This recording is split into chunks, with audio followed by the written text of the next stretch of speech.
Have you ever looked into your child's eyes and realized they no longer see you the way they used to? I mean really looked. Not just a passing glance at the dinner table or that distracted, "Yeah, Mom," or "Okay, Dad," when you're talking. I'm talking about that moment, that silent pause, where you feel something's changed. Like you've become invisible. Like the respect that used to live in their voice just quietly left the room one day and never came back. Maybe it started small. They interrupted you more often. They started questioning your judgment, raising their voices, or rolling their eyes when you asked something simple. You told yourself, they're just stressed. It's the job, the kids, life.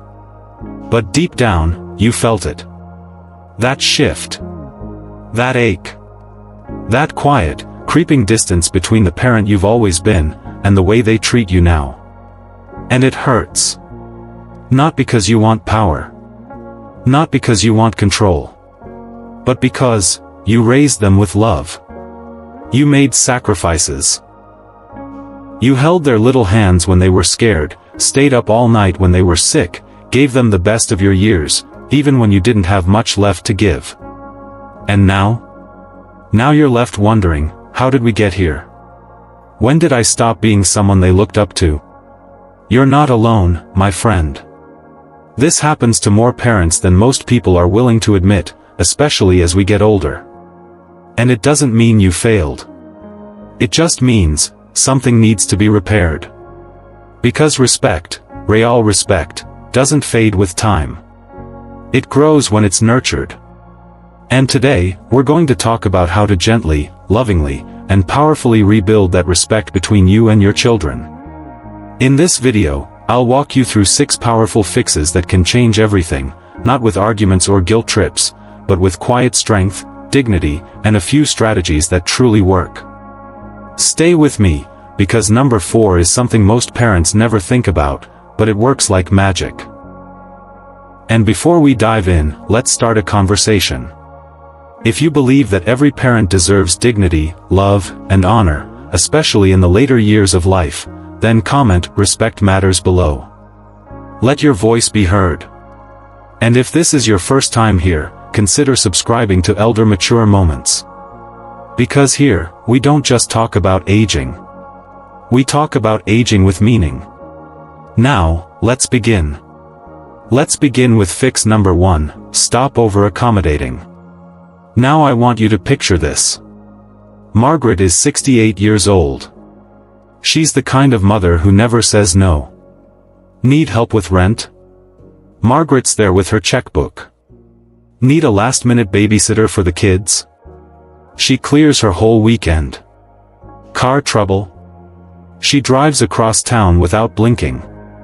At first, her adult children said thank you. They were grateful. But over time, those thank yous became expectations. Then demands. Then silence. The more she gave, the less they appreciated it. And one day, Margaret realized something that broke her heart. Her kids didn't respect her generosity. They took it for granted. Now, this story, it's not rare. It's the quiet reality for so many older parents, especially those with big hearts and soft boundaries. You see, over-accommodating might feel like love, but to adult children, it can come across differently. Psychologically, when you're always available, always giving, always bending, what you're really communicating is this: my time isn't valuable. My needs don't come first. I'm here to serve, not to be seen. That's not the message you want to send. Because when people, even your own children, sense that you don't value your own boundaries, they stop valuing them too. Now here's where the real misunderstanding happens. We often think, if I just keep helping, they'll eventually see how much I love them. They'll appreciate it. But unfortunately, that's not how respect works. In fact, constant rescuing doesn't build closeness. It builds entitlement.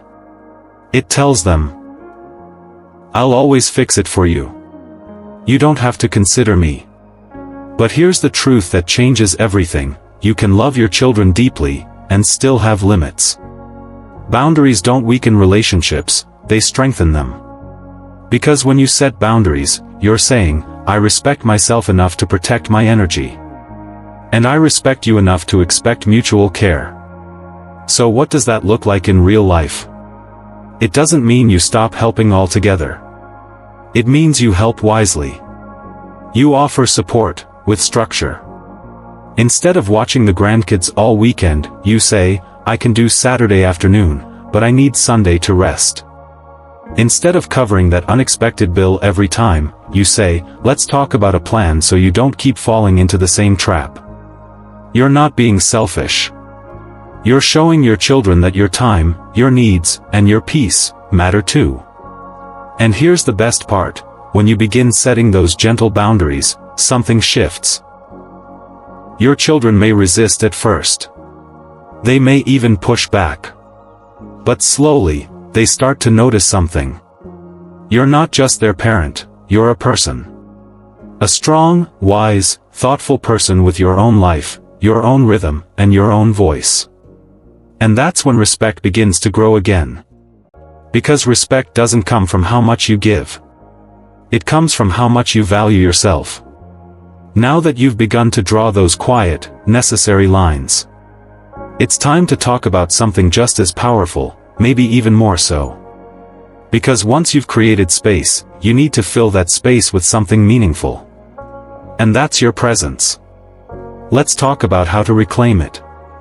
Now let's talk about fix number 2, reclaim your presence with authority and warmth. Let me tell you about George. He's 72. Every Sunday, his family comes over for dinner, laughter, stories, plates piled high. But George usually sits quietly in the corner chair. Smiling. Nodding. Listening. His kids dominate the conversation. They talk over him, finish his sentences, even correct him mid-story, without realizing it. And George? He never interrupts. Never speaks up. He just fades into the background. Until one Sunday evening, right as his daughter was retelling a story he lived through, but with all the details wrong, George looked up and said 5 simple words, "Let me tell it, please." The table went silent. Not tense. Not angry. Just still. And in that moment, something shifted. For the first time in a long time, George's voice cut through the noise. And his children listened. Really listened. You see, as we grow older, we tend to go quiet. Sometimes it's out of politeness. Sometimes it's exhaustion. But often, it's because we think, they already know what I'd say. What's the point? Or worse. I don't want to be a burden. But silence? Silence is a double-edged sword. While it may feel humble, it's often misunderstood as weakness. As if you have nothing left to contribute. As if your role has ended. But let me be clear, your voice is not a burden. It's a legacy. It's experience wrapped in love, wisdom, and truth. And when you reclaim it, not with shouting, not with scolding, but with calm certainty, you reclaim your presence. Here's the misconception: a lot of older parents think if they just stay out of the way, they're doing the right thing. They think, I don't want to cause trouble. I'll just let them lead now. But children, yes, even grown children, need guidance. They need your grounded presence. Your stories. Your quiet strength. So how do you step back into that role? You don't need to dominate the room. You don't need to give long speeches or lectures. It's simpler than that. When you speak, speak clearly. Speak briefly, but with meaning. Choose wisdom over criticism. If you don't like what you're hearing or seeing, don't bite your tongue until you're resentful. Say, that doesn't sit right with me. Can we talk about it? Make eye contact when you speak. Let your tone carry confidence. Let your body language say, I matter too. When your children see you show up with calm authority, not aggression, not guilt, they begin to remember who you are. Not just mom or dad, but the person who guided them through life. The person they once leaned on for strength. And still can. Your presence should feel like a lighthouse, steady, grounded, impossible to ignore. Not loud. Not flashy. Just there. With warmth. With weight. Because the truth is, when you carry yourself like someone who deserves respect, people feel it. And they respond to it. But presence alone isn't everything. Respect also grows from something deeper, something we often forget to honor as we get older. And that is your personal story. How you carry it. How you speak about it. And whether you wear your years like a burden, or like a crown. Let's talk about that next. Now let's move into fix number 3, stop apologizing for aging. Let me tell you about Ellen. She's 74. Sharp mind, big heart, but somewhere along the way, she started shrinking herself in conversations. Whenever she forgot something or needed a little extra time to find the right word, she'd chuckle and say, "Oh, I'm just an old woman, don't mind me." At first, her children brushed it off. But after hearing it week after week, month after month, something shifted. They began to believe her. They stopped asking her opinion on serious matters. They made decisions without her. They interrupted her mid-sentence, assuming she didn't have much to add. And here's the hard truth, Ellen taught them to see her that way. Not because she meant to. But because she kept apologizing for something that didn't need an apology, her age. And maybe you've done this too, without even realizing it. You forget where you left the keys and say, "Oh well, senior moment." You share an opinion, then immediately soften it with, "But what do I know, I'm old-fashioned." You laugh off your aches and pains, pretending they don't matter. But every time you make yourself small, even in jest, you send a silent message, "I'm less than I used to be." And that message doesn't just shape how others see you, it shapes how you see yourself. See, the problem isn't aging. The problem is how we talk about it. How we let society, and sometimes even our own families, convince us that aging means fading. That older means irrelevant. That with years comes silence. But that couldn't be further from the truth. Because aging? Aging means you've lived. You've overcome. You've learned things the hard way and still chose love. You've built families, held hands through grief, celebrated milestones, and weathered storms. That's not something to apologize for. That's something to honor. The biggest misconception is thinking that self-deprecating humor makes things easier. That it softens the discomfort of growing older. But what it really does is chip away at your dignity, piece by piece. We think we're being humble. But what we're really doing is slowly erasing ourselves. So how do you flip the script? Start here, speak about your age with pride. When you talk to your children, or anyone, don't apologize for being older. Instead, share what you've learned from the years behind you. Tell stories. Real ones. Not to lecture, but to reveal the value that lives in your experience. If something hurts or you need help, don't mask it with jokes. Say, "I'm dealing with something right now, and I'd appreciate your support." That's not weakness. That's honesty. That's strength. Your years should be a badge, not a burden. They should walk into the room before you do. Not in a loud way, but in a steady way.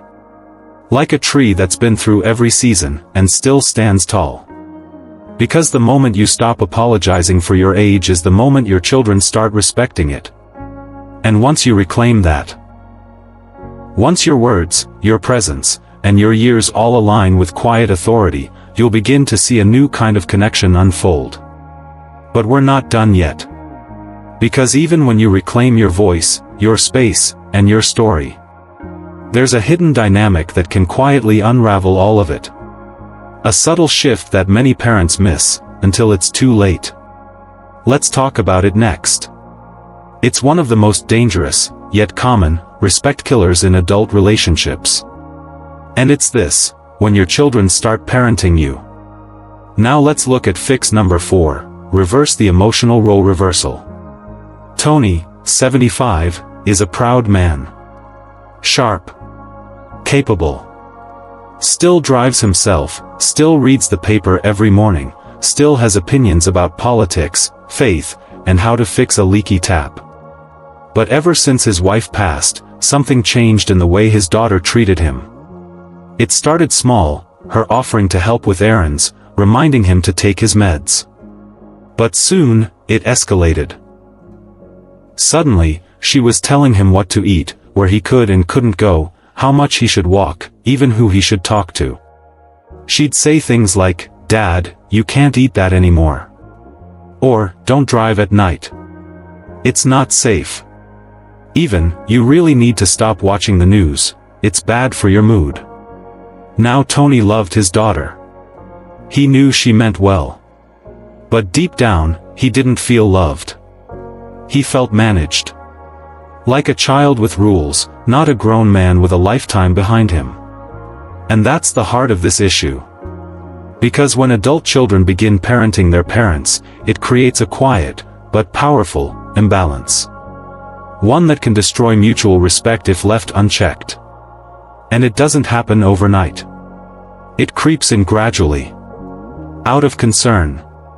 Out of love. Out of fear. But concern, when left unbalanced, becomes control. And love, when not guided by respect, turns into micromanagement. Now here's where the misconception lives: your children might think they're protecting you. They might say, "I just want to make sure you're safe." And that's fair. That's beautiful, even. But when they begin making choices for you, without your input, when they silence your voice with their worry, or override your preferences because they think they know better, that's not caregiving. That's control, masked as concern. And the longer it goes on, the more it chips away at your sense of identity. You go from being dad or a mom, to being someone they have to take care of. Not with honor, but with obligation. And when you feel like a burden in your own home, that's when resentment builds. And respect fades. So what can you do? You gently but firmly reclaim your autonomy. It's not about snapping or confronting. It's about clear, confident self-advocacy. You say, "I appreciate your help, but I still make my own decisions." Or, "Your advice means a lot, but I need to be part of the conversation, not just on the receiving end." Let them know their concern is heard. But also let them know you are not done leading your life. Invite input. Don't allow control. Because the most powerful message you can send your adult children is this: I'm still here. I'm still capable. I'm still me. And when they see that, when they feel that quiet certainty in your voice, they'll begin to adjust their tone. They'll begin to ask instead of instruct. They'll remember that being older doesn't mean being helpless. It means being seasoned. Steady. Still standing. And when you restore that emotional balance, the relationship becomes something much richer, based on collaboration, not command.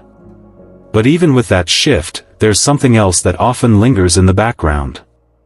A deeper, more silent barrier to mutual respect. Something we rarely talk about openly, yet it colors every interaction, every word, every memory. It's the root of many fractured relationships between parents and adult children. And it's time we name it. Resentment. Let's deal with it, head on.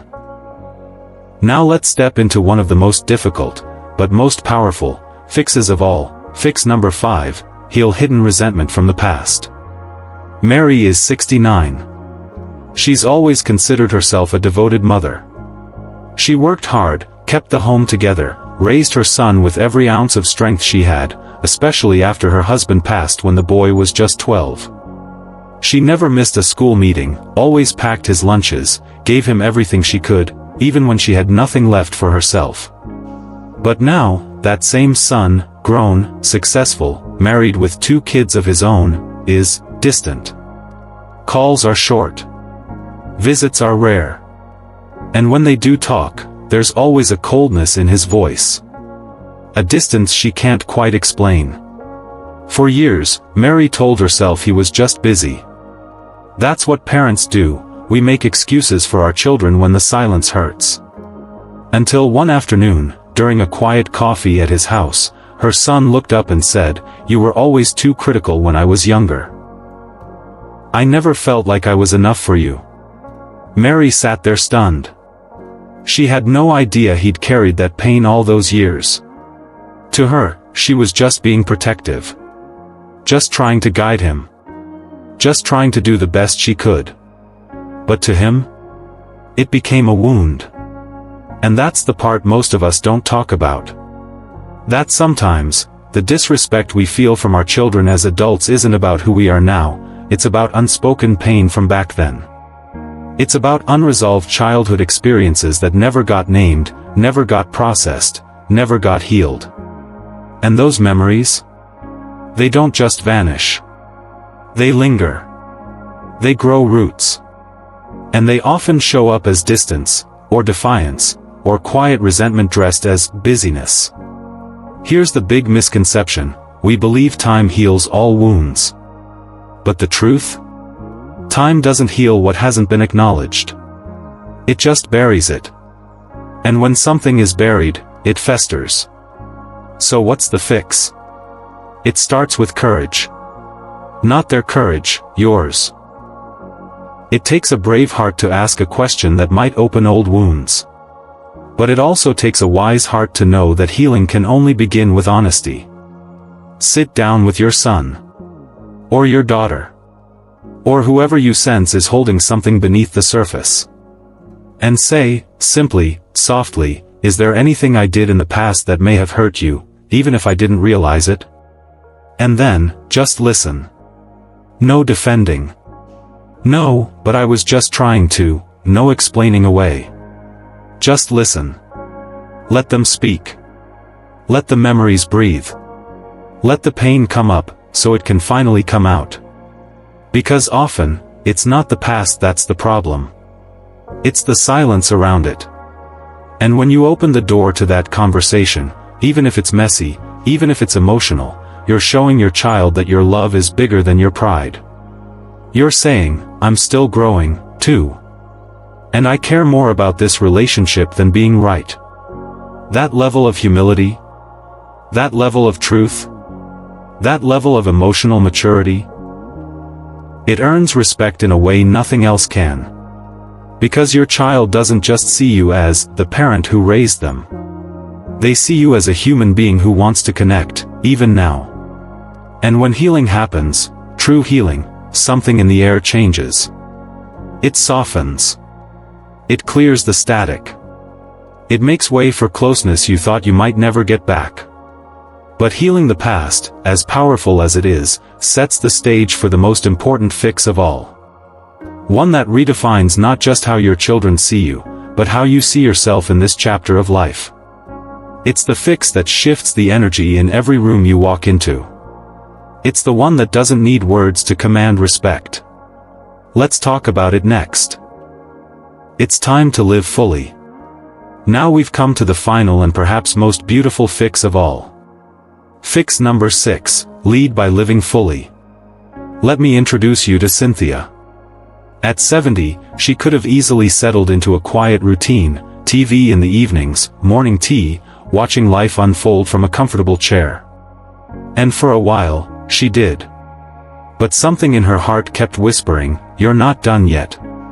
So one day, she did something unexpected. She signed up for a local seniors hiking club. Boots, water bottle, trail map, the whole deal.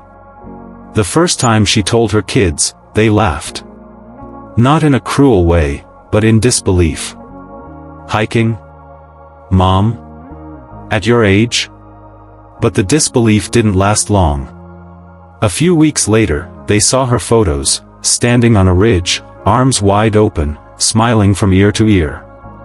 And her son said something she'll never forget: "We didn't know you still had it in you." And Cynthia looked him in the eye and replied, "I never lost it. You just stopped seeing it." That moment changed everything. Because when you live with passion, with energy, with curiosity, you force the people around you to see you in a new light. Not as someone fading quietly into the background, but as someone still growing, still discovering, still full of life. And here's the powerful truth: you teach people how to see you by how you choose to live. The biggest misconception about aging is that slowing down means becoming invisible. That once your hair turns gray and the pace of your day softens, your role is over. That your best stories have already been written. But that's a lie. Because reinvention at any age demands attention. It invites respect. It inspires. And not just from strangers, but from your children, your grandchildren, your community. See, you don't need to climb mountains to be noticed. You don't need to start a business or write a best-selling novel. But you do need to stay engaged in life. In your life. Start that hobby you always put off. Pick up the paintbrush again. Volunteer at the local library. Write that memoir, even if only for your family. Learn a new recipe. Join a walking group. Read something that challenges your thinking. Do something, anything, that reminds the world, and most importantly yourself, that you are still becoming. Because respect doesn't just grow from memory, it grows from admiration. And admiration comes when your children see you as someone who hasn't given up. Someone who is still curious. Still joyful. Still showing up to life with both hands open. Let them be surprised by you. Let them say, "I didn't know you could do that." Because every time they do, they'll look at you not just as their parent, but as someone they admire. And when admiration and love live side by side, respect naturally follows. Because at the end of the day, you don't have to demand respect. You just have to live in a way that makes it impossible to deny. So whether it's hiking up a trail like Cynthia, writing your story, or simply deciding that today is a good day to try something new, know this: you're not done. Not even close. And your children. They'll see it. They'll feel it. And they'll remember who you are, not just as you were, but as you are right now. Now that you've seen what's possible. Let's bring it all together.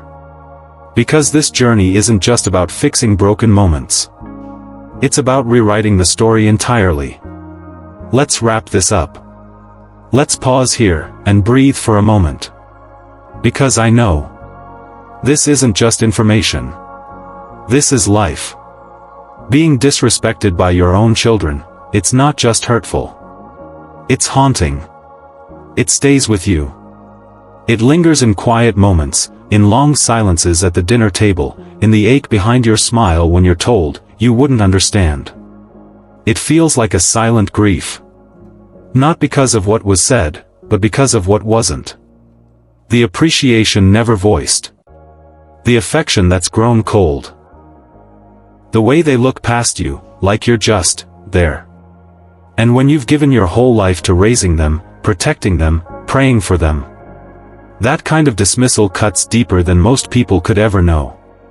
But here's what I want you to hold on to now: that's not the end of your story. Because today, you've taken something powerful back. Not through anger. Not through guilt. But through quiet strength. Through self-respect. Through love that leads, not follows. You've seen that respect isn't something we chase, it's something we embody. It begins the moment you choose to stop over-accommodating. The moment you reclaim your presence, stop apologizing for aging, refuse to be parented in your own home, heal old wounds with humility, and live, not just breathe, but live with purpose again. That's how it starts. With one shift. One decision. And I want to encourage you, from one soul to another, don't wait for permission. Don't wait for the perfect moment. Start now. Choose one of these fixes. Just one. Maybe it's speaking up at dinner instead of staying silent. Maybe it's saying no without guilt for the first time in years. Maybe it's opening up that conversation that's been bottled up for decades. Or maybe it's simply lacing up your shoes and doing something bold, something new, something that makes you feel alive again. Whatever it is, start there. Start somewhere. Because your story, it's still being written. And this chapter, this next part, it might just be the most respected one yet. The one where you rise, quietly, steadily, into the dignity that was always yours. The one where your children look at you not with pity, not with distance, but with awe. You deserve that. Not because of what you've done, but because of who you are. So lift your head. Stand tall. And let the world, let your children, see the fullness of you again. You've never stopped being worthy. Now it's just time they remembered. Before we go, let's take a moment to gently reflect. We've covered a lot together, truths that are sometimes hard to face, but deeply needed. And I hope, somewhere in all this, you found a part of yourself again. Let's quickly review the 6 powerful fixes we walked through today. First, stop over-accommodating. Because love should have boundaries, and your value doesn't come from how much you give, it comes from how you stand. Second, reclaim your presence. Speak up. Be seen. Don't fade into the background. You still have a voice that matters. Third, stop apologizing for aging. Your years are not something to hide, they are your wisdom, your legacy, your strength. Wear them with pride. Fourth, reverse the emotional role reversal. You are not a child. And you don't need to be managed. Reclaim your autonomy with gentle authority. Fifth, heal the hidden resentment from the past. Open the door. Have the hard conversations. You might be surprised at how healing starts with just one honest moment. And finally, live fully. Don't settle for existing. Show your children, through action, that you're still becoming, still learning, still alive. Now, I'd love to hear from you. Which of these 6 spoke to your heart the most? Is there one you've already tried? Or maybe one you've been afraid to try? Share your thoughts in the comments. This is a safe space. Elder Mature Moments is a community where your story is welcome. And yes, I read every single one. Because your voice matters here. And if this video helped you, even just a little, consider subscribing. We don't chase trends. We don't sugarcoat. We talk about what's real, love, legacy, and what it means to age with grace, with strength, and with purpose. So hit that subscribe button. Turn on the bell so you never miss an honest, heartfelt message like this one. And if you think someone you care about needs to hear this, share it with them. You might be the reason their journey turns around. Thank you for watching. Thank you for listening. And thank you for being here. Stay strong. Stay wise. And remember, respect isn't demanded. It's inspired. I'll see you in the next video.